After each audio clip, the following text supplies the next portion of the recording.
Have you ever thought about your favorite cartoon shows and movies? They came from Walt Disney, who was the first to add sound to motion pictures. But before Walt Disney's cartoons, there was the evolution of animation. This began as drawings linked together. Did you know 24 pictures equal 1 second to your movie? That means if you wanted a 30-minute movie, you would have to have 43,200 drawings. The way early animation worked is you would take your picture of something, then move it a little, then take another picture. If you keep doing that and put them in order, all you have to do is flip them fast. When it was played all together, it showed motion. Instead of multiple drawings, Walt Disney made them with the introduction of computers. Many feature films of today have special effects that can only be made by computers. A movie like Star Wars would rely on computer animation for many of its special effects. For example, when they fight with laser swords, it needs special effects to make it happen. Guess what? Did you know Toy Story became the first full-length film animated entirely on computers? It was released in 1995. Walt Disney made it 6 minutes long. Pixar, thinking that wasn't enough, asked him if he could make it longer. Isn't that interesting? Mickey Mouse, he's the famous one. He still has people making movies and shows about him.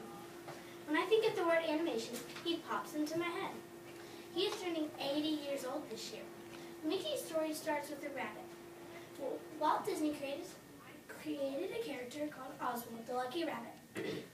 with his round white face, big button nose, and floppy black ears, Oswald was an instant hit. Everyone loved him, but soon people lost interest. Universal asked Walt Disney if he could make a new character, because he wasn't making as much money as he used to. It was a lot of hair pulling and late-night brainstorming for Oswald's replacement. They shortened the ears, added a little weight, and turned the rabbit into a mouse. They named him Mortimer. Disney's wife did not like the name Mortimer, and they named him Mickey. Mickey drew no attention at first, but then Steamboat Willie, the first animation to feature music and sound effects, hit screen. The film premiered in New York, and people loved it. In months, Mickey Mouse became a part of Steamboat Willie and became famous.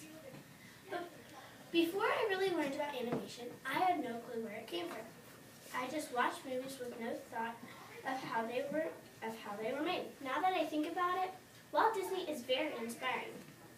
He made so many movies that are good, sweet, and many of our favorites. There is a theme park named after him. I mean, imagine making movies for the whole world to see. Everyone loves him, or at least I do, because he is so amazing. We would not have our favorite movies without Walt Disney.